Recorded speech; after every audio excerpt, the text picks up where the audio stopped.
আসার সময় নাকি তাকে নাকি যায় মারছে, এখন হুট করে তো একটা ছেলে যায় হুদাই মারবে না, কোনো তো কারণ আছে তাই না?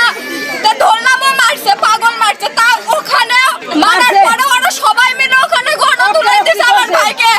আমার ভাই দৌড়ে আসে আমাকে করছে আপু আমাকে বাঁচা, আমাকে লুকে তো। আমি করছি কি হচ্ছে, তোমাকে নিয়ে যেতে পারবি না, আমরা আছি কি হবে না। আমার ভাই করছে আমাকে ওরা মারাই ফেল দিবি রে, মারাই ফেল, তুই বিশ্বাস কর।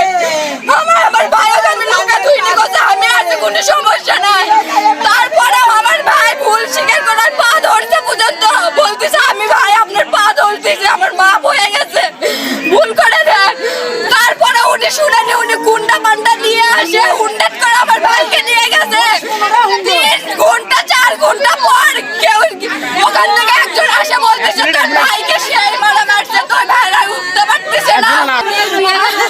তাই আর বাপ যা কি জানি করছে বাড়ির থেকে 15-20 জন ভাই বলতে আমি এত ছোট আমার